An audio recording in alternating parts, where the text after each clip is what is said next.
दिया दरिया किनारे बैठी थी, अपने ख्यालात में खोई हुई। इसने ताज़ा ही इस नए शहर में कदम रखा था और हर चीज़ इसे गैर यकीनी ला रही थी। तभी इसने हुसैन को अपनी तरफ आते देखा। उसके चेहरे पर एक नरम सी मुस्कुराहट थी।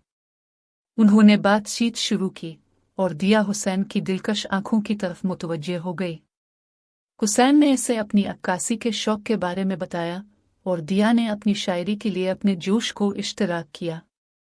सूरज गुरूब होने लगा, दरिया पर एक गर्म सी चमक फैल गई और उन्हें एहसास हुआ कि वक्त गुजर गया है। उनकी बातचीत रोजाना की रवायत बन गई और दिया खुद को उनकी मुलाकातों का इंतजार करते हुए पाए। हुसैन का सुकून बख्श रवैया उसे तस्कीन देता था और वो इसके आसपास पुरसुकून महसूस करती थी। एक शाम जब वो दरिया किनारे बैठे थे, हुसैन ने इसका हाथ थाम लिया और कहा, दिया, तुम मेरे लिए सब कुछ हो। दिया का दिल एक लम्हे के लिए रुक गया। वो भी इसी तरह महसूस करती थी, लेकिन इसे इकरार करने से डर ला रहा था।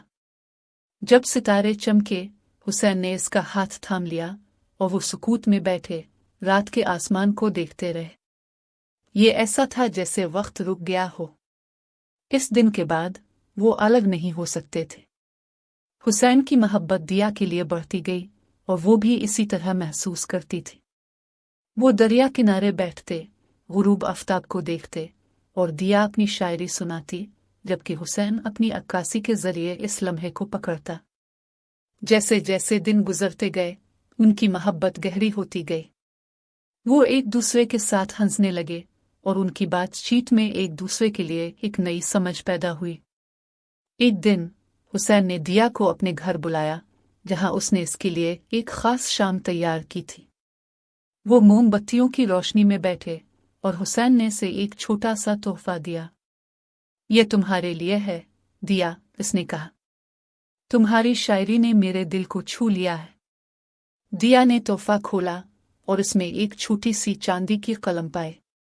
यह तुम्हारी शायरी के लिए है, हुसैन ने कहा।